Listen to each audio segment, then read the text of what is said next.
Thanks for watching this portion of Garage Logic on our YouTube channel, and thanks to our friends at Everest Men's Health for supporting this. Go to everestmenshealth.com to see if their team can help you with stronger energy and better health. And catch the Garage Logic podcast wherever you listen to your favorite podcasts. This guy wears many hats, just not indoors. Joe Souchere. We're joined by Kofi Montzka. Hi, Kofi. Hello. You're my hero.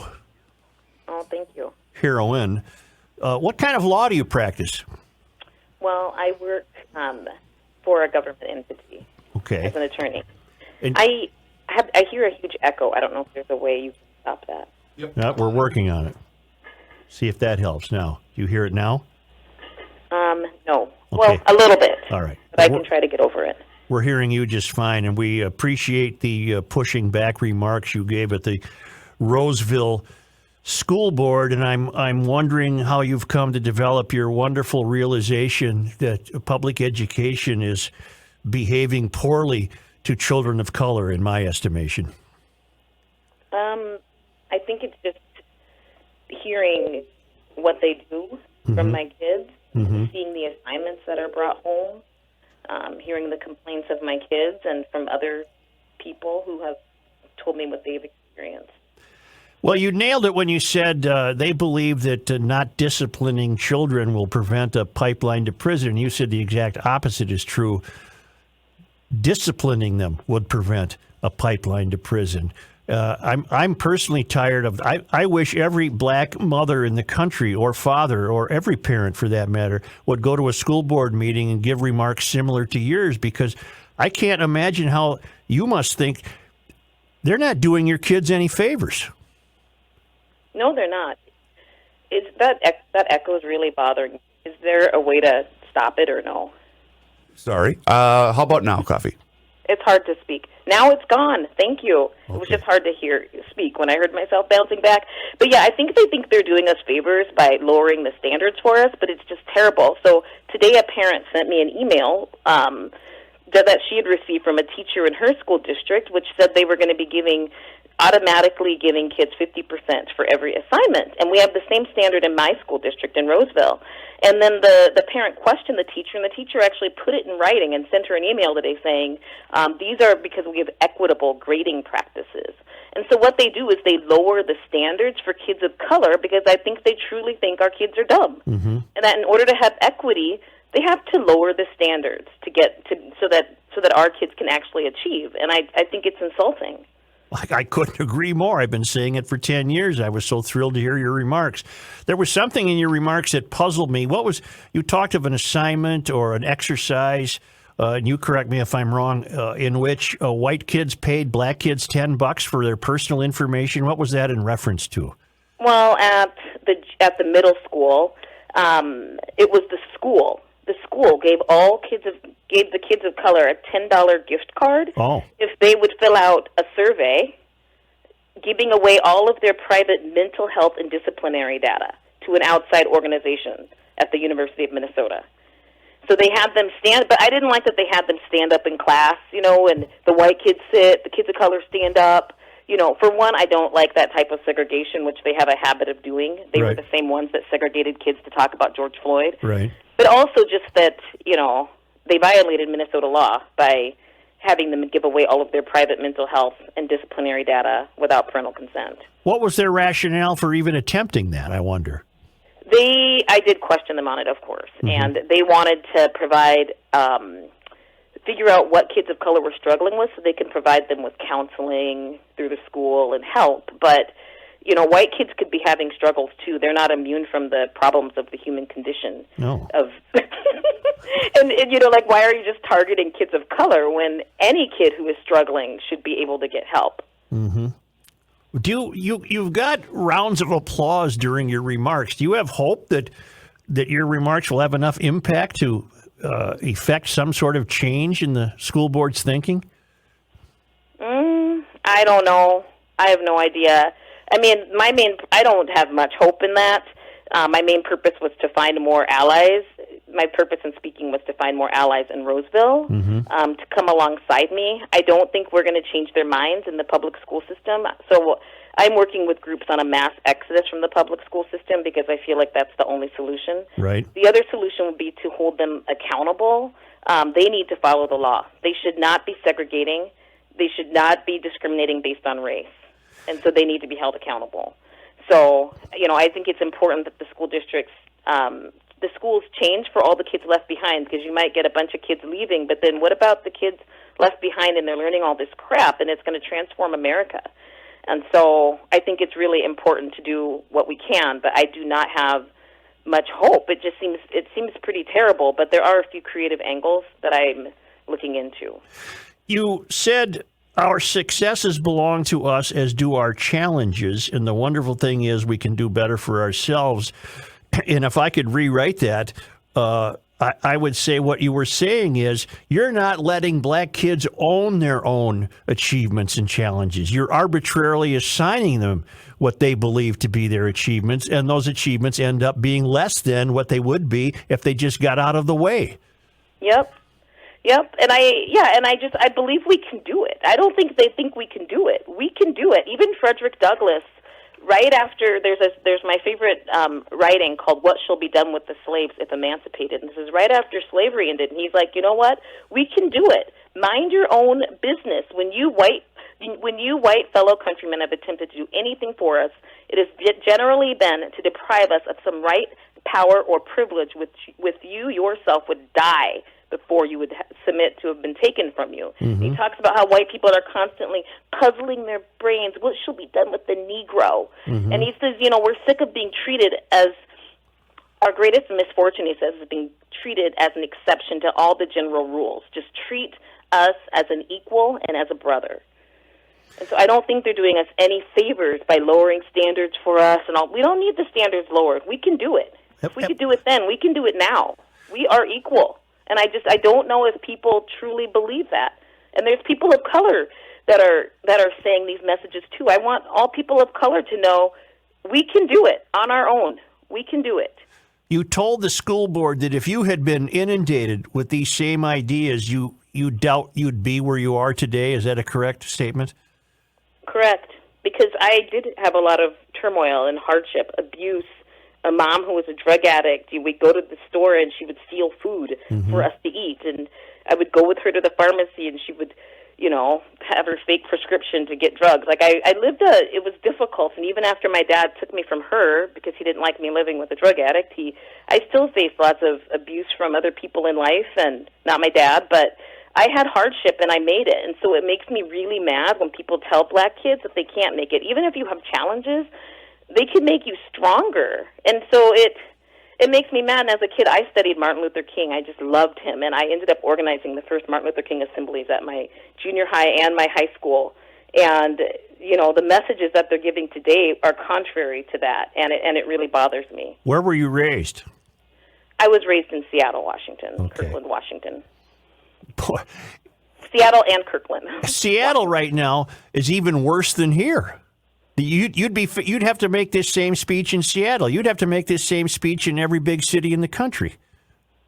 Yeah, well, I hope that someday I'm not just on the conservative radio stations, that I can reach people on the other side of the aisle. That, my dad is not super political, but when he listened to my talk at the school board, he just said this should be something that everyone can buy into. This is just common sense. And so I'm hoping that, my message, there's lots of other people of all different races stating my message, and I hope that we are heard. I hope we're heard, or else we're doomed. You raise a great point. Have you been contacted by any of the media in the Twin Cities? Nope, just Alpha, Justice and Drew, and you. You're the only people who have contacted me. Well, that's amazing. It doesn't surprise me, but it's very telling, isn't it? I mean, I would imagine you think it's very telling. It's telling because they say they care so much about black lives, but it seems like they're not willing to do anything that would actually make a substantive difference. Like perhaps teach black kids how to read and write. The achievement gap is terrible in Minnesota. For fifth grade proficiency for math, it was 74% for whites and 15% for blacks. For reading, it was 86% for whites and 31% for blacks. Yet, when I'm testifying before the Senate on school choice, these Democrats are telling me the achievement cap's so big because we don't have enough money to teach kids how to read and write, you know. But yet, do you know what they do? They spend millions of dollars on the Equity Alliance and all of these other equity groups to come in and teach kids that they're victims and that they can't do anything, but they need white people to do everything for them. You know, instead of like hiring groups to come and teach kids how to read and write, they do the opposite and then claim they don't have any money to teach kids how to read and write. You don't need money. Do you know how many homeschool parents teach their kids to read and write with no money? So anyways, things like that really bother me. Sorry I rant. No, I want you to. I want you to. I find it heartening. I can't believe your outrage. I mean, I can't believe how you must handle your outrage. You're being told that your children are less than. I feel for you that you have to hear that. It's terrible, and the reason I was a little upset after I watched myself at the school board, because I was seething a little bit more than I normally would, but that's because about 100 people from this group called the Isiah Group showed up, and they are this multi-religious, ethnic, I don't know what they are, but this group, they organized and came to the meeting, and there was about 100 of us, and then there was about 20, 25 people who had my point of view, and so before speaking, I had to listen to about maybe 25, 30 of them talk about how dumb people of color are. So, and they also talked about how there are no examples of this CRT in the school. So that's why I was especially angry when I was giving my examples. And, you know, it's really hard to listen to that, knowing that what they're saying is not true. And that they're doing it to help me. Please, help yourself. You guys, white people have enough problems in their own community. You don't need to come into mine and try to do something here. Go fix your own. I love when you also told them, breaking news, we are free.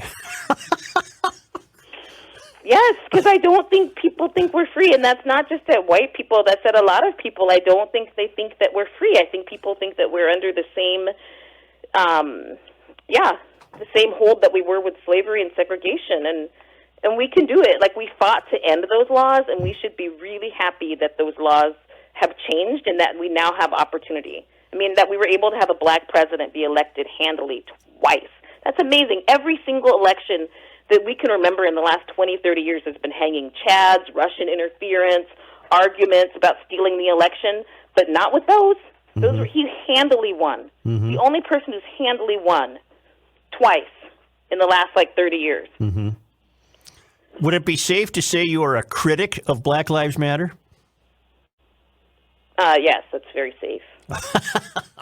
I always wonder, why don't they show up in Chicago and try to bring some peace to the west side and south side of Chicago if they're so concerned about, because quite literally there, black lives are not mattering.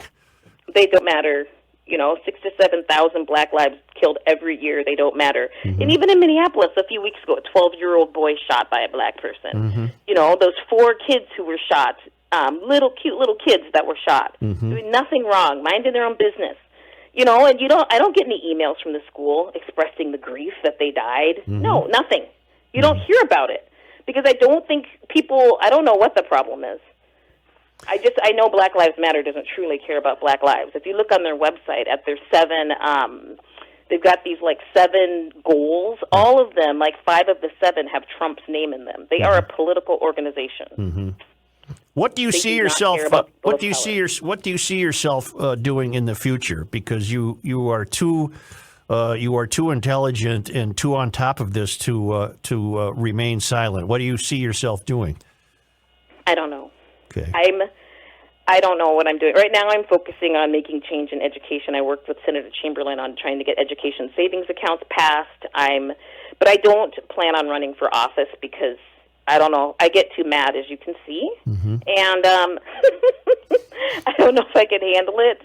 But that's not on the list. I'm just keeping my hands open and asking God, what do I do next? But the first thing on my list, which might not sound like a big thing, is trying to organize the black community. Because if I'm one person coming out here speaking this message, and then 100 after me come and say, we like this CRT, we want your pity, we want all this stuff, then it's not going to make a difference. Right. So my goal is to gather, huge groups of black people to come out and let these people know we don't want this.